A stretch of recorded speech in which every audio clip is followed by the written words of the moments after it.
더 내려놓음이라는 책이 있습니다. 몽골 선교사인 이용규 선교사가 내려놓음이라는 그 책 후속편으로 쓴 책인데요. 그 안에는 이런 내용의 글이 있습니다. 어쩌면 오늘 우리가 가진 신앙, 우리의 신앙은 이 반쪽짜리 신앙이 아닐까 하는 겁니다. 왜 반쪽짜리 신앙이냐 하면 우리는 나의 죄를 위해 십자가에 못 박혀 죽으신 예수님은 믿지만 정작 나 자신은 십자가에 못 박히려 하지 않기 때문이라는 겁니다. 갈라디아서는 2장 20절을 통해 이렇게 말씀하지 않습니까? 내가 그리스도와 함께 십자가에 못 박혔나니 그런즉 이제는 내가 사는 것이 아니요 오직 내 안에 그리스도께서 사시는 것이라. 이제 내가 육체 가운데 사는 것은 나를 사랑하사 나를 위하여 자기 자신을 버리신 하나님의 아들을 믿는 믿음 안에서 사는 것이라. 오늘 우리는 나를 위해 십자가에 못 박히신 예수님을 믿는 믿음으로 십자가에 나를 내려놓는 삶을 살아야 하고 예수 그리스도 안에서 날마다 죽는 삶을 살아야 하지만 십자가 앞에 나를 내려놓지도 날마다 죽는 삶을 살려 하지도 않기 때문에 그것이 반쪽짜리 신앙이라고 하는 겁니다. 신앙인이라고 하는 이름만 가지고 살아갈 뿐 삶에 있어서는 신앙인의 모습이 나타나지 않기 때문에 그것을 이름뿐인 반쪽짜리 신앙이라고 말한다는 겁니다. 하지만 여러분, 오늘 우리는 성도로서 그 이름에 합당한 삶을 살아가야 합니다. 예수님께서 나를 위해 십자가에 달리신 것처럼 나 자신을 십자가에 못 박고 날마다 죽는 삶을 살아야 한다는 겁니다. 아직도 살아있는 나의 자아와 욕심, 자존심 다 내려놓고 십자가를 따르는 삶을 살아야 하는 겁니다. 저는 바로 그것이 우리 신앙의 기본이라 생각합니다. 성도라는 이름에 합당하게 살아가는 것이 신앙의 기본이라는 겁니다. 나의 생각대로 내 마음이 원하는 대로 고집하며 사는 것이 아니라 나 자신을 십자가에 못 박고 나의 자아와 욕심을 내려놓고 살아가는 삶이 신앙에 있어 본질이라는 겁니다. 사실 우리가 사는 삶에도 기본이라는 것이 있지 않습니까? 삶의 기본이라고 하면 우리가 살아가는 사회를 유지하는 일에 필요한 최소한의 예의나 범절, 질서라고 말할 수 있는데요. 그러한 질서를 잘 지켜야 건강한 사회가 될 수 있는 겁니다. 신앙에 있어서도 그러한 기본이 있다는 겁니다. 영적 질서를 지켜가는 일입니다. 십자가 아래 나 자신을 내려놓는 일입니다. 그래서 그것을 통해 건강한 교회를 세워갈 수 있는 겁니다. 고린도전서는 10장 23절로 24절을 통해 이렇게 말씀하십니다. 모든 것이 가하나 모든 것이 유익한 것은 아니요 모든 것이 가하나 모든 것이 덕을 세우는 것은 아니니 누구든지 자기의 유익을 구하지 말고 남의 유익을 구하라. 이 영적인 세계에도 질서가 있다는 것으로 나의 유익이 아니라 다른 사람에게 덕이 되도록 살아야 한다는 겁니다. 모두가 함께하는 아름다운 하나님의 나라를 세워갈 수 있도록 우리 자신은 내려놓고 다른 사람을 먼저 앞세우라는 겁니다. 그것이 신앙에 있어서 기본입니다. 그래서 그런 생각을 하기도 합니다. 신앙인으로서 나 자신을 내려놓는 기본적인 모습도 갖추어져 있지 않은데 어떻게 신앙인의 삶을 바르게 살아갈 수 있을까 하는 생각입니다. 모르겠습니다. 모양만으로는 그렇게 살아갈 수 있을지 모릅니다. 부끄러운 말씀이기는 하지만 요즘 목사된 분들의 행태가 우리를 참 안타깝게 할 때가 많이 있지 않습니까? 물론 저도 그렇습니다. 목사로서 목사라는 말을 하지 못할 정도로 부끄러운 일이 많이 일어나기도 한다는 겁니다. 근데 그것도 어쩌면 목사로서 신앙의 기본이 덜 된 이유 때문은 아닌지 모르겠습니다. 목사라는 직함을 가지고는 있지만 신앙의 기본은 없이 모양만 가진 것 때문은 아닌지 모르겠다는 겁니다. 디모데후서는 3장 5절을 통해 이렇게 말씀하고 있는데요. 경건의 모양은 있으나 경건의 능력은 부인하니 이 같은 자들에게서 내가 돌아서라. 말씀은 경건의 모양은 있으나 경건의 능력은 부인하는 자들이 있다고 하면서 모양만으로 신앙의 삶을 사는 사람들이 있다고 하는 겁니다. 보이는 모습만 번듯하게 신앙인의 행세를 하는 사람들이 있다는 겁니다. 여러분, 혹 오늘 우리가 그렇지는 않습니까? 모양만 번듯한 신앙인의 모습으로 살아가고 있지는 않습니까? 하지만 분명한 것은 모양만으로는 아무런 능력이 나타나지 않습니다. 신앙의 기본이 없는 삶은 병들기가 쉽습니다. 쉽게 지치고 쉽게 낙심하며 고난을 이겨갈 힘이 없다는 겁니다. 지금 이 시대가 그렇지 않습니까? 경건의 능력이 아니라 경건의 모양만 앞세우는 시대이고 눈에 보이는 성장이나 세상적인 복을 구하는 시대이며 복음보다는 복음 외적인 것에 관심을 가지는 시대입니다.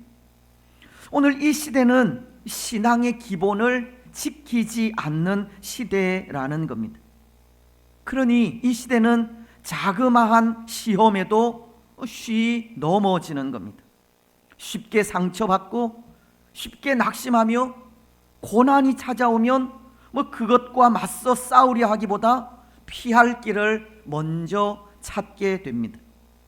힘들다고 신앙을 포기하기도 하고 세대가 다르다고 신앙의 좋은 전통을 무시하기도 하는 겁니다. 오늘 이 시대는 건강한 신앙, 성숙한 신앙을 찾아보기가 여간해서 쉽지 않다는 겁니다. 그런데 그 모든 것이 다 신앙의 기본에서 떠났기 때문이고 신앙의 기본을 잃어버려서 그런 겁니다.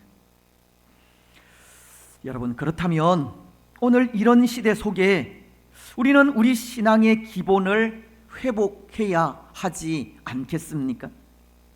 다시금 능력 있는 신앙의 삶을 살아가기 위해 낙심하지 않고 지치지 않으며 고난까지도 이길 수 있는 신앙의 삶을 살기 위해 잃어버린 신앙의 기본을 회복해야 한다는 겁니다. 그래서 그것을 위해 올 한 해 우리 교회 표어가 신앙의 기본입니다. 신앙의 기본을 회복하여 반쪽짜리 신앙인이 아니라 온전한 신앙인으로 살아가자고 하는 의미에서입니다.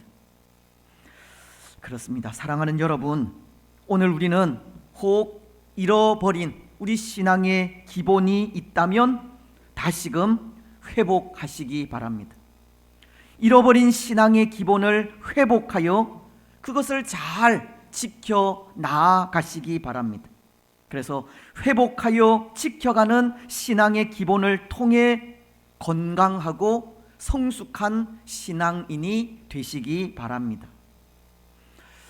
그렇다면 오늘 우리가 지켜가야 하는 신앙의 기본 중에서 가장 기초적인 부분이 무엇이겠습니까?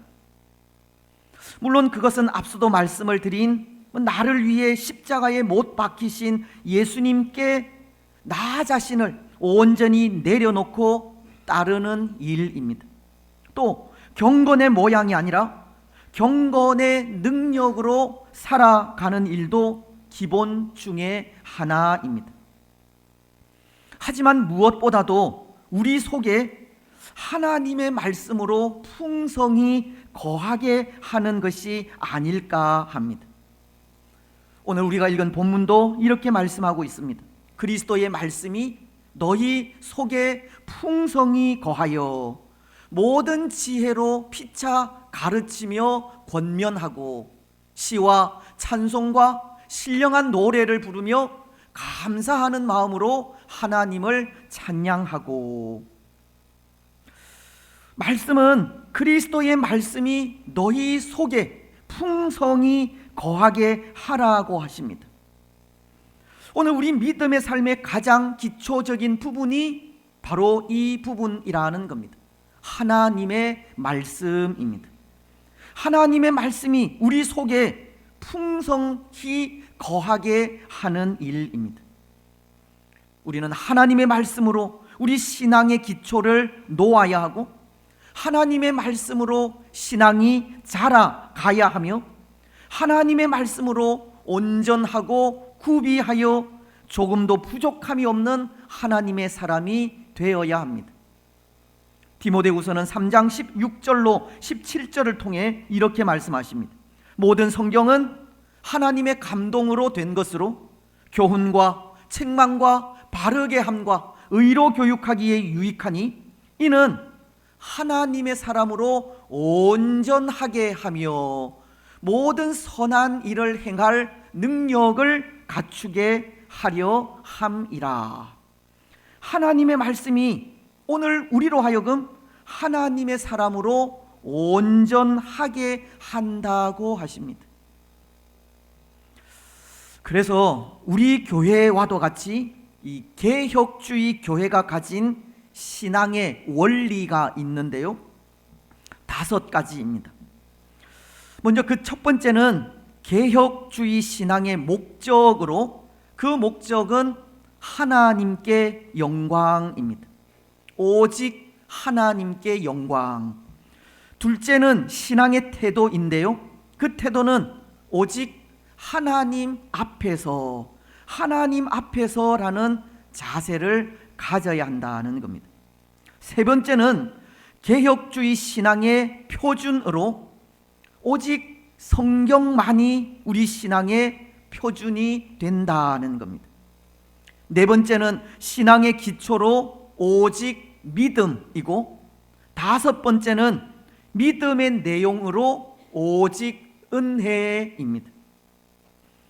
다시 한 번 더 말씀을 드리면 오직 하나님께 영광, 오직 하나님 앞에서, 오직 성경으로, 오직 믿음으로, 오직 하나님의 은혜로, 이것이 개혁신앙의 원리라는 겁니다. 우리 신앙의 기준이라는 겁니다.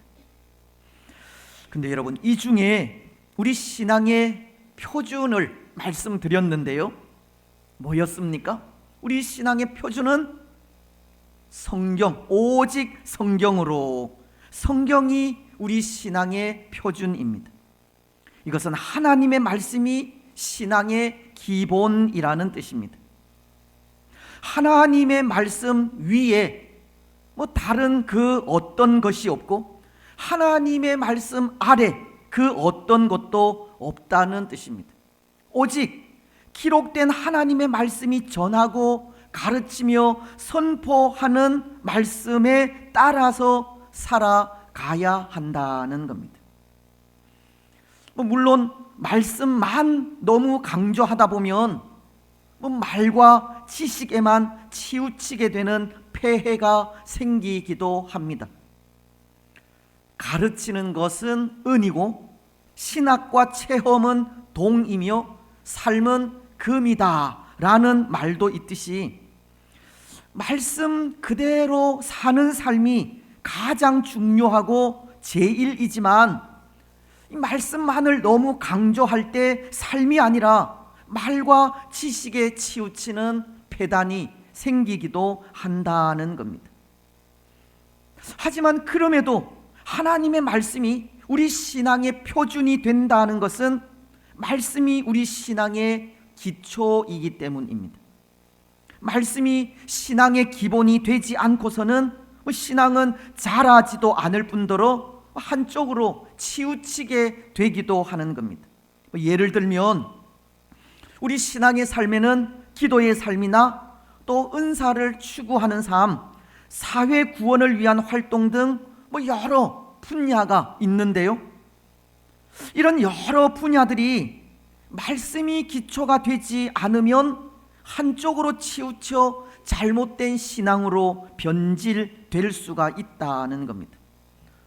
균형 잡힌 신앙이 아니라 성령의 능력을 너무 강조한다든지 지식적인 면만을 강조한다든지 아니면 체험이나 경험을 지나치게 강조하는 이 불균형적인 모습이 나타날 수 있는 겁니다. 우리 신앙은 지적인 면, 또 감정적인 면, 그리고 의지적인 면이 서로 균형을 맞추어야 바른 신앙으로 자라갈 수 있지만 균형을 잡아주는 잣대가 없으면 한쪽으로 치우칠 수밖에 없는 겁니다. 그래서 신앙의 균형을 잡아줄 잣대가 필요한데요, 그것이 바로 하나님의 말씀, 캐논, 성경인 것입니다. 신앙의 삶에 무엇이 옳고 무엇이 그른지 분명하게 분별해 주는 것이 성경이라는 겁니다. 시편은 119편 105절을 통해 이렇게 말씀하고 있습니다. 주의 말씀은 내 발의 등이요 내 길의 빛이니이다. 하나님의 말씀은 우리 길의 등이 되고 발의 빛이 되어 바른 길로 나아가게 한다는 겁니다. 혹이라도 잘못된 신앙의 길을 걷지 않도록 등이 되어 그 앞을 보게 한다는 것이고, 혹이라도 이단이나 잘못된 것을 가르치는 사람들의 미혹에 빠지지 않도록 빛이 되어서 그 앞길을 인도한다는 겁니다. 그래서 시편 19편 7절로 9절은 그렇게 등과 빛이 되는 말씀이 주는 유익을 이렇게도 기록하고 있는 겁니다.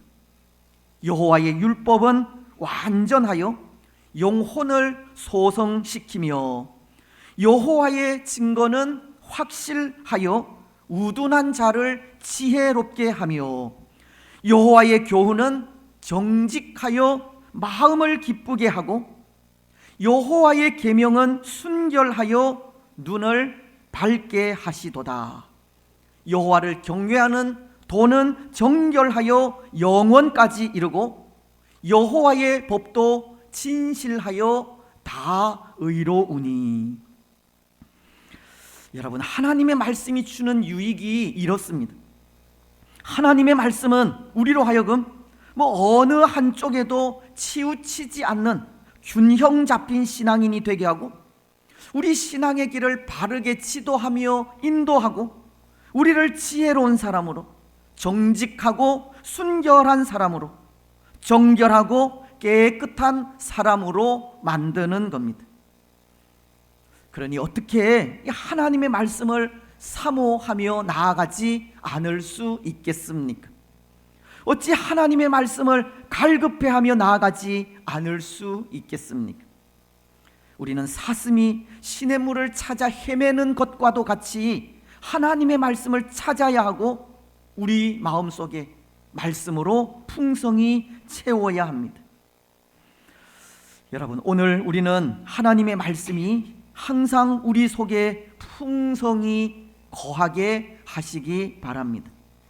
오늘 본문이 그리스도의 말씀이 너희 속에 풍성히 거하게 하라고 하신 것처럼 하나님의 말씀을 사모하여 그 말씀을 우리 속에 풍성하게 채우시기 바랍니다. 그리고 시편 기자가 시편 19편 10절을 통해 금, 곧 많은 순금보다 더 사모할 것이며 꿀과 송이꿀보다 더 달도다. 하나님의 말씀이 꿀과 송이꿀보다 더 달다고 한 고백처럼 우리도 주야로 하나님의 말씀을 묵상함으로 꿀과 송이꿀보다도 더 단 말씀으로 고백하시기 바랍니다. 그래서 말씀을 통해 말씀이 삶의 표준이 되어 믿음의 길을 올바르게 걸어 가시기 바랍니다. 여러분, 그렇다면 이제 마지막으로 오늘 우리는 어떻게 하면 하나님의 말씀이 우리 안에 풍성히 거하게 할 수 있겠습니까? 오늘 말씀은 또한 이렇게도 가르치고 있습니다. 그리스도의 말씀이 너희 속에 풍성히 거하여 모든 지혜로 피차 가르치며 권면하고 시와 찬송과 신령한 노래를 부르며 감사하는 마음으로 하나님을 찬양하고. 말씀은 그리스도의 말씀이 우리 속에 풍성히 거하게 하여 그 말씀으로 피차 서로를 가르치고 교제하라는 말씀을 하고 있는 것인데요, 이것을 바꾸어 말씀을 드리면 말씀을 가르치고 말씀 안에서 교제하는 것이 말씀의 풍성함 가운데 거하는 길임을 가르치는 것입니다. 또한 이것을 달리 말씀을 드리면 예배를 회복하라는 말씀과도 같습니다. 왜냐하면 예배 안에는 말씀이 있고 또 예배 안에는 교제가 있으며 예배 안에는 감사로 드리는 찬양이 있기 때문입니다. 그래서 예배가 회복되면 예배를 통해 주어지는 은혜로 말씀의 부요로움을 누리게 될 것을 말씀하는 것이기 때문입니다. 시와 찬송과 신령한 노래가 있는 예배를 통해서 말씀의 풍성함을 누리게 된다는 겁니다. 사랑하는 여러분, 예배가 회복되면 말씀의 풍성함이 찾아옵니다. 예배가 회복되면 풍성한 말씀 가운데 거하게 됩니다. 오늘 우리는 우리 가운데 예배의 회복도 소망하시기 바랍니다. 혹 그동안 예배에 대한 간절함과 사모함과 은혜를 잃어버렸다면 다시금 갈급함과 사모함으로 나아가시고 그렇게 회복된 마음으로 예배하는 일에 최선을 다하시기 바랍니다. 그래서 예배를 통해서 주시는 은혜로 다시금 말씀의 부요로움을 누리시기를 축복합니다. 이제 말씀을 맺겠습니다. 사랑하는 여러분, 오늘 우리는 신앙의 기본이라는 것을 생각하였습니다. 오늘 이 시대에 신앙의 기본을 잃어버림으로 건강하고 성숙한 교회를 상실하였기 때문입니다. 그래서 우리는 우리 신앙의 기본, 곧 아직도 살아있는 우리의 자아, 욕심, 자존심을 내려놓고 십자가를 따르는 삶을 살아야 하고 경건의 모양이 아니라 경건의 능력을 회복해야 하며 무엇보다도 하나님의 말씀이 우리 속에 풍성히 거하게 해야 합니다. 특히 시와 찬송과 신령한 노래가 있는 예배를 통해 말씀의 풍성함을 누려야 합니다. 여러분, 오늘 우리는 신앙의 기본을 회복하시기 바랍니다. 말씀의 부요함 속에 거하시기 바랍니다. 그래서 회복된 신앙의 기본을 통해 건강한 신앙을 잃어버린 이 시대에 어떠한 바람에도 흔들리지 않는 건강하고 든든한 교회를 세워가는 복된 성도들이 되시기를 주님의 이름으로 축복합니다.